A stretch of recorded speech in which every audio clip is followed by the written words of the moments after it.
So good morning. It's Easter Monday, 13th of April. And I got to be honest, I assumed that because we weren't in the church building that come Easter Monday I wouldn't be as tired as I usually am.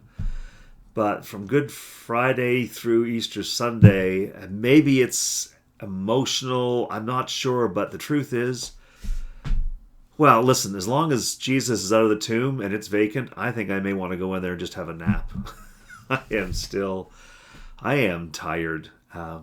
It's a beautiful fatigue in a sense that the work is done. I know I've got a service to prepare for Sunday and I've got work to do this week, but right now I am just tired, but happily tired. I think it's what marathon runners experience when they cross the finish line. Not that I would know about running a marathon. Anyway, I thought this week that I would share some thoughts with you on stories of the resurrection. There are stories of the resurrection that I just love, and I'd like to share them with you and some of my thoughts. You'll probably know the stories as we go through this week, although I do have a strange one that I may throw in. It's not from our canonical Bible, not from Scripture as we normally read it. It's an extra story. I may get to that at the end of the week. But for now, just let me start with what is probably my favorite Easter story, my favorite story of the resurrection. It's in John's Gospel. We certainly read it yesterday in church at Jubilee, and I'm sure you'll recognize it from John's Gospel, chapter 20. Early in the morning of the first week, while it was still dark, Mary Magdalene came to the tomb and saw that the stone was moved away from the entrance. And she ran at once to Simon Peter and the other disciple, the one Jesus loved, breathlessly panting, "They took the Master from the tomb. We don't know where they put him." Peter and the other disciple left immediately for the tomb, and they ran neck and neck. The other disciple got to the tomb first, outrunning Peter. Stooping to look in, he saw the pieces of linen cloth lying there, but he didn't go in. Simon Peter arrived after him, entered the tomb, observed the linen cloths lying there, and the kerchief used to cover Jesus' head, not lying with the linen cloths, but separate, neatly folded by itself. And then the other disciple, the one who had gotten there first, went into the tomb, took one look at the evidence, and believed.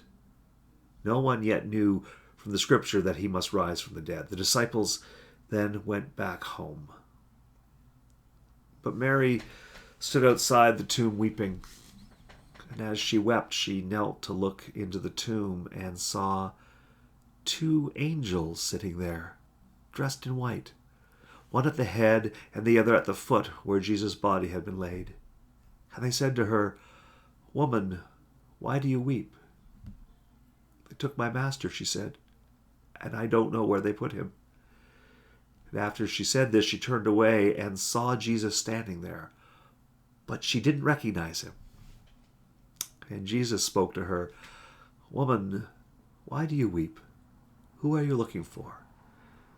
And she, thinking that he was the gardener, said, "Mister, if you took him, tell me where you put him so that I can care for him." And Jesus said, "Mary." Turning to face him, she said in Hebrew, "Rabboni," meaning teacher. And then Jesus said, "Don't cling to me, for I have not yet ascended to the Father. But go to my brothers and tell them, I ascend to my Father and your Father, my God and your God." And Mary Magdalene went telling the news to the disciples, "I saw the Master." And she told them everything he said to her. There's that Easter story for me. That first experience of the risen Christ. That moment, that personal moment when Jesus says, "Mary."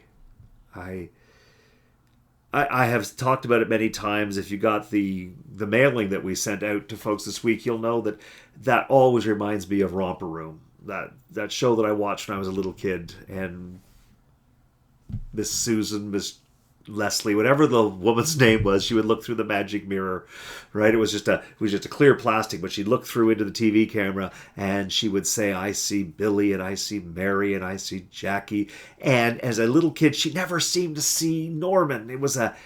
I guess my name was not common enough that there were, a chance that lots of Normans were watching. So let's worry about the Billies and the Bobs and the Marys and the Janes. But the day that she saw me, that she said my name, I suddenly was filled with joy. I was recognized. She saw me. I wasn't just an observer. I was now a participant in the show. And I was thrilled for probably days, telling everybody, she saw me, she saw me. I was so excited.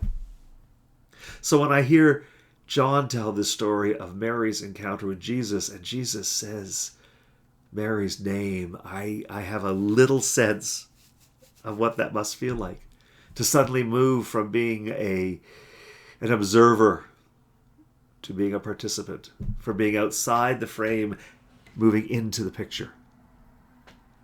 I imagine that.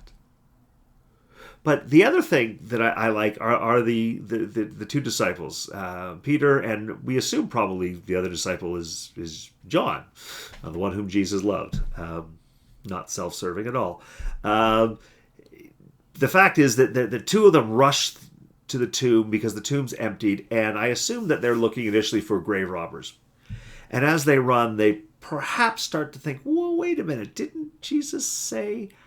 He did kind of, does the possibility of resurrection come to them? I'm not exactly sure. But it's told beautifully. I can see the race. I can see them hurrying to get there, and the one ahead of the other. And then the first one gets there, and he stops, right? And he looks in. He's not going in. Probably dangerous to go in. Or maybe he hasn't quite figured out yet about this whole resurrection thing, and until I know, I'll just stay here a little bit on the side. I recognize that. This guy understands about social distancing. He's not going to rush in until he knows there's a good solid 2 meters. But the other one shows up. Simon Peter, he shows up and he just bolts straight in. He's not paying attention. He doesn't care. I think as he ran, it occurred to him that, my God, this could actually be the resurrection, and he wants to get in there and be part of it right away. I don't know for sure, because John just describes the actions. He doesn't tell us the motivations. It's up to us to imagine what's going on in their hearts. But I recognize both Peter and the other disciple, the one whom Jesus loved. I recognize the two of them as they race with each other to get there. I recognize them because I have been both of those disciples.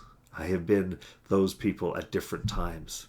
Sometimes rushing to get there, I can't wait, but as soon as I get to that moment, I stop and wonder, well, wait a minute, am I making a big mistake here?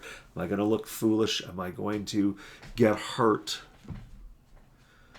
That moment right after you ask somebody to marry you and your brain goes, oh, did I do the right thing? Oh my God, we're in it now for sure. I don't know if that's been your experience. I'm not even saying it's mine, but I've heard that experience described. That moment where you know you want something, but as soon as you get there to the edge, diving off the high board. I mean, you know there's lots of water. You know you can dive. You get to the high board. You look down and go, oh, that's a long way. And you stop and wait. As a little kid, the way I got over that is I would start at the back of the diving board and I would run so fast that I couldn't even stop myself. And off the board I would go, correcting myself through the air and landing safely, if not gracefully, in the water. See, I recognize both of those people. And I sometimes find that as I come to faith, there's a part of me that wants it so badly, and I rush right up, and then I stop. Because I know I want it, but I'm not sure of all the implications, and I better think this out. This faith that I have, this Easter faith, if I really believe this Easter thing, what are all the other things that I'm going to have to believe in? What are the things that I may have to do if I really believe this? And then there are those who rush right past me and shoot straight in. I've been that person sometimes too. The only way to do it is to just keep running and jump right in. Now, those people don't always plan very well. They're not good at social distancing. They haven't always thought about the implications of what they're going to do. Implications for themselves or the implication for those around them. The thing that I love about this story is that John presents us with both of those folks, and they help each other. Right? The one who won't go in stops and waits because he's got to think it through. Then the other boldly rushes in, and he's amazed and he gets it. And then the one who waited, he then also comes in. And together, they come to believe. They help each other. And that's the important thing, I think, about faith. I think that's an important thing as we try to understand the resurrection. There are people who have one understanding of it, and those who hold back, going, I'm not quite sure yet, and yet we can help each other as we talk about it, as we share it. Not what it means historically, okay, whether or not it happened. That's not the point. The point right now is, what does it mean to you? Are you standing on the outside, not quite sure? Or have you rushed headlong in and you haven't really thought it through, but you don't care, you're just there and you're in it? Well, as those two people, as we talk together, we can, all of us, come to believe. We can have a faith that is full because we've talked and thought about the implications. What does it mean for me when I believe in Easter, when I believe in the resurrection? What does it mean for the community that I'm one of those people?